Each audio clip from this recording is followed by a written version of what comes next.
তো কণ্ঠরোধ করার চেষ্টা হবে কেন? আমাকে কদিন ধরে বলা হচ্ছিল আপনার নামে মামলা হতে পারে, আপনি সতর্ক থাকবেন, টোন ডাউন করুন। আমি বলছি নো ওয়ে, আমি দরকার আরো উচ্চ কণ্ঠে কথা বলবো।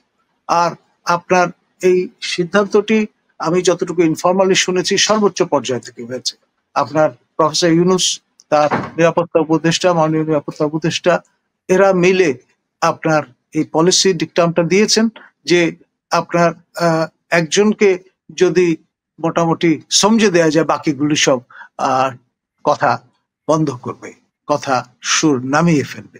আপনার মঞ্জুর আলম পান্না, মাসুদ কামাল, তারা অ্যাঙ্কর হিসেবে যে কাজ করেন, তারা এক ধরনের টার্গেট, আমাকে করা হয়েছিল আরেক ধরনের টার্গেট। এবং আপনার যমুনায় বসে মোটামুটি আলাপ আলোচনা করেই, স্পেসিফাই করে নাম বলা হয়নি, কিন্তু বলা হয়েছে যারা এগুলো করছেন তাদের জন্য কিভাবে ট্যাকেল করা যায়, এটা কৌশল বের করতে। কৌশল হিসেবে আপনার দেশের বাইরে যারা অবস্থান করছেন এই ধরনের লেসপেন্সারদের জনাব তিনেককে আপনার রীতিমতো অ্যাসাইন করে দেওয়া হয়েছিল, যেমন পিনাকি ভট্টাচার্য, লেফটেন্যান্ট কর্নেল সাবেক মুস্তাফিজ, কবির সাহেব প্রমুখ। তারা কেউ আমাকে বিএনপির ফেউ বাড়ানোর চেষ্টা করেছেন, কেউ আমাকে আপনার এমন একজন ব্যক্তি যিনি সরকার বিরোধী এবং ভারতের প্রণোদনায় সমর্থনে কাজ করেন ইত্যাদি। আবার কেউ বলবার চেষ্টা করছেন জ্ঞান পাপি, হোয়াটএভার। যখন দেখা গেল আমি এদের রিবাফ দিয়ে দিলাম, কাউকে পরোয়া করলাম না, তখন দেখলেন এই কৌশল কিন্তু কাজে আসবে না, এই লোকের কণ্ঠরোধ করা মুশকিল। তো মোক্ষম যে আপনার প্রতিষ্ঠানটি, অস্ত্রটি আছে, দুদকের সামিল হলেন। হয়ে আপনার যেটা করা হলো, আমাকে কোন রকমের নোটিফাই না করে, আমাকে জানান না দিয়ে, আমাকে আপনার কথাবার্তা না বলে হুট করে এই প্রেসের মাধ্যমে জানান দেওয়া হলো দুদকের পক্ষ থেকে যে আমি আমার সাবেক, আমাদের যে ভাইস চ্যান্সেলর ছিলেন আপনার প্রফেসর ডক্টর নুরুন নবী, দুজনেই আসামি, সঙ্গে তখন যিনি ইঞ্জিনিয়ার হিসেবে কাজ করছিলেন ভদ্রলোক, যাকে আমরা বরখাস্ত করেছিলাম, এবং দুজন ঠিকাদার। এই ঠিকাদারদের নিয়োগ করেছিলেন আমার আগের ভাইস চ্যান্সেলর, এবং সেই ইঞ্জিনিয়ারের কাজকর্মে আমরা সন্তুষ্ট ছিলাম না বলে তাকে আমরা বরখাস্ত করে দিয়েছিলাম। এবং আপনার এখানে মূল যে বিষয়টা, দীপুমণি আমাদের নানানভাবে হেনস্থা করার উদ্যোগ গ্রহণ করেছিলেন, তার সঙ্গে আমরা নীতিগতভাবে একমত ছিলাম না, তার ইন্টিগ্রিটি নিয়ে প্রশ্ন তুলেছিলাম প্রেস কনফারেন্স করে। সেই জন্য তিনি আমাদের পেছনে তার নিয়ন্ত্রিত তৎকালীন ইউজিসি এবং আপনার আইএমডি এদেরকে ব্যবহার করার চেষ্টা করেছেন, মন্ত্রণালয়কে ব্যবহার করার চেষ্টা করেছেন, করে কোনোভাবে কোনো দিশা না পেয়ে যতই ঘুরতে গিয়েছেন ততই দেখেছেন যে এটার দায় সাবেক ভাইস চ্যান্সেলর, আমার নয়। তো ফলে ব্যাপারটি যেটি দাঁড়িয়েছে, কোনো কিছু না পেয়ে, যেহেতু তিনি আমাদের অর্থ বন্ধ করে দিয়েছিলেন কাজকর্ম অব্যাহত রাখবার, আর যেই সরকারি টাকা ছিল সেটা 18 কোটি টাকা আমি বাংলাদেশ ব্যাংকের আপনার কোষাগারে জমা দিয়ে দিয়েছিলাম। তো ফলে তখন কন্ট্রাক্টররা বললেন যে স্যার, আমরা কাজটা শুরু করেছি, এটা তো আগিয়ে নিতে হবে, এটা সরকারি কাজ, আপনার ব্যক্তিগত না, আজকে আছেন কালকে আপনি আপনার টেনিয়র শেষ করে চলে যাবেন। আমাদের যে জামানতের টাকাটা আছে, যেটা আমাদেরই টাকা, সরকারের টাকা নয়, আমরা কাজ শেষ করলে এটা আমাদেরকে দিয়ে দেওয়া হবে, সেখান থেকে টাকাটা আরেকটা ব্যাংকে নিয়ে জমা করে গ্যারান্টি রেখে আপনার এটি আমাদের জন্য অবমুক্ত করে দেন। প্রতিষ্ঠানের স্বার্থে সবার কথা বিবেচনা করে এই ঝুঁকিটা আমি নিয়েছি, আমার ব্যক্তিগত কারণে নয়, প্রতিষ্ঠানের প্রতি ভালোবাসা থেকে। উত্তরের বাতিঘর এটি পরবর্তীতে যে কতটা গুরুত্বপূর্ণ বিশ্ববিদ্যালয়, সেটি তো আমার প্রিয় ছাত্র আবু সাইদের এই আত্মহত্যের মধ্য দিয়ে আরো ব্যাপক পরিচিতি পেয়েছে। এখন সেই পুরনো বিষয়, সেইটিকে টেনে এনে, যেটা সর্বজন বিদিত যে ঘটনাটা কি হয়েছে, এখানে লুকছাপের কিছু নেই, এটা বেসিক্যালি লাইন করবার চেষ্টা, বেসিক্যালি আপনার চরিত্র হননের চেষ্টা, বেসিক্যালি আমরা যাতে কোনো রকম কথাবার্তা ব্যাপকভাবে না বলি সেইটার একটা চেষ্টা। এবং আরো কুপিত হয়েছেন এরা যখন আমি প্রফেসর ইউনুস, আমাদের দুদকের সম্মানীয় চেয়ারম্যান এবং সম্মানীয় বাংলাদেশ ব্যাংকের গভর্নরকে নিয়ে 4 দিনের সফরে, এই মূলত আপনার honourable member of House of Commons Tulip সিদ্দিকীকে হেনস্থা করবার জন্য গিয়েছেন এবং খালি হাতে তাদের ফিরতে হয়েছে।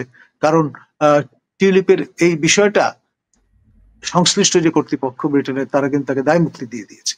তৎসত্ত্বেও এই যে একটা ভ্যাঞ্জেন্স থেকে এই উদ্যোগ গ্রহণ করা, সেটার আমি সমালোচনা করেছিলাম আপনাদের বিভিন্ন চ্যানেলে, এবং সেটি ডেফিনেটলি তাদের মনোভূত হয়নি, এবং that was the last pin in the coffin. তখন তারা সিদ্ধান্ত নিয়েছে যে না, কলিমুল্লাহকে হেনস্থা করার, কোনই মোচড় দেওয়ার আর কি করা যেতে পারে। এখন আমার যেটা প্রশ্ন আছে স্যার, আপনি তো সবাই বলে আপনি উত্তরপাড়ার লোক, রাইট? আপনি সেনাবাহিনীর লোক, তারপরে তারা আমি আপনাকে কমিশন মামলা অফিসার, দেওয়ার এত আমি কমিশন অফিসার। এটা আপনার সেই 2002 সনে মিলিটারি একাডেমি থেকে প্রি কমিশন কোর্স করে আমি কমিশন পাওয়ার উপযুক্ততা অর্জন করেছি। পরবর্তী ধাপে ধাপে second lieutenant, lieutenant, captain, major এবং আপনার লেফটেন্যান্ট কর্নেল হয়েছি। এবং সেটি আমি আর্ন করেছি, আমাকে কেউ চেহারা দেখে দেয়নি, বরং আমার পদোন্নতি আটকে ছিল 4 বছরের আপনার এফেক্ট দিয়ে এই সরকার আসার পর আমাকে পদোন্নতিটি প্রদান করা হয়েছে, দেরিতে হলেও। না, তা তো অবশ্যই। আমি বোধহয় আপনাকে চিনি স্যার প্রায় 30 বছর। শিক্ষক হিসেবে আপনি যখন প্রক্টর ছিলেন তখন আপনাকে চিনি। আমি যখন ইলেকশন বিটের রিপোর্টার ছিলাম তখন আপনাকে জানি পপের থ্রুতে চিনি। এখন আপনাকে আমি নতুন ভাবে চিনি এই 5ই আগস্টের পরে থেকে। আপনি সবসময় একটা প্রতিবাদী মানুষ এবং ইন্ডিপেন্ডেন্টলি কখনো কারোর সঙ্গে যে লিয়াজু মেনটেন করে চলেন। আমি আপনাকে আমার এই অনুষ্ঠানে আপনাকে প্রশ্ন করেছিলাম সম্ভবত সপ্তাহ 2 আগে, যে স্যার অনেকে অভিযোগ করেন আপনি জামাতের লোক। আপনার সে মনে আছে?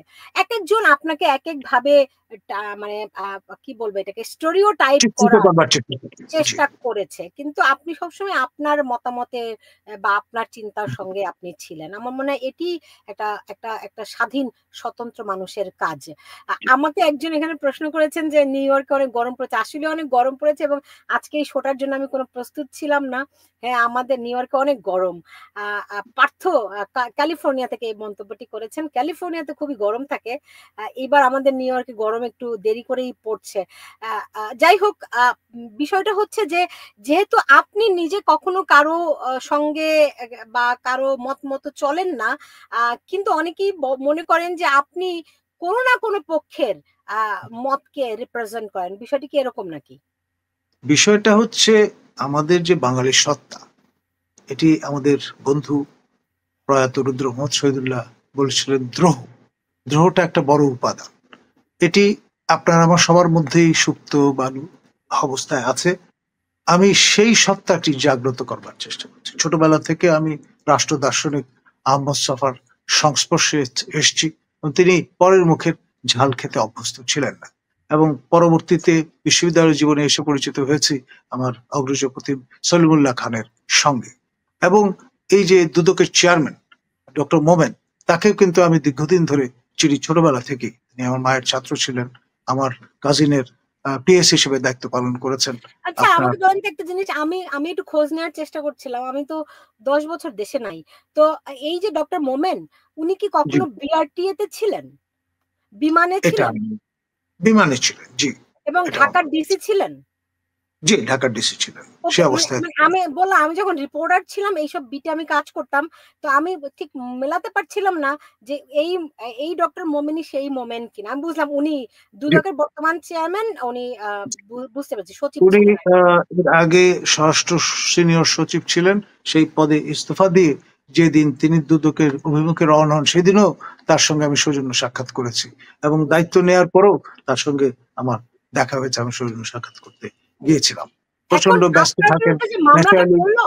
স্যার আপনি যে আমি আগেও আপনাকে 2-1টা প্রশ্ন করেছিলাম যে স্যার আপনার ভয় লাগে না আপনি যে দেশে বসে, কারণ আপনি জানেন এই ছোট একটা বাচ্চা ছেলে এসএস সাব্বির ইউটিউবার, তাকে পর্যন্ত 2 মাস ধরে জেলে, সম্ভবত আগামী সপ্তাহে সে ছাড়া পাবে এবং কেউই জানতো না সে কোথায় আছে।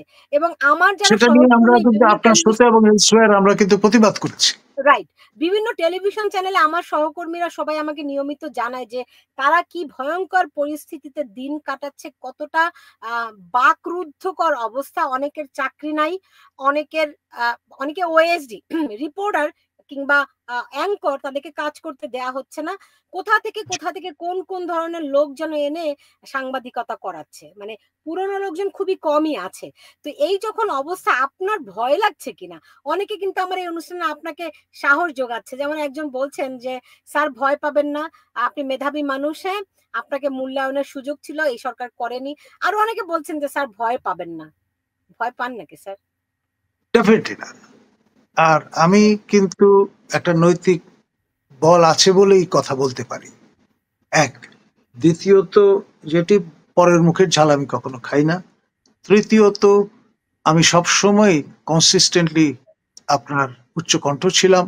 আমার ধরনটা পরিশীলিত, ঝগড়া সুলভ নয়, এক। দুই, তিন নম্বর হচ্ছে আমি ব্যক্তিগতভাবে প্রফেসর ইউনূসকে আমি যখন লেকচারার তখন থেকে চিনি, এবং তারকে নিয়ে যখন হেনস্থা করা হচ্ছিল তখনও কিন্তু তার সপক্ষে আমরা অবস্থান নিয়েছিলাম, কথা বলেছিলাম।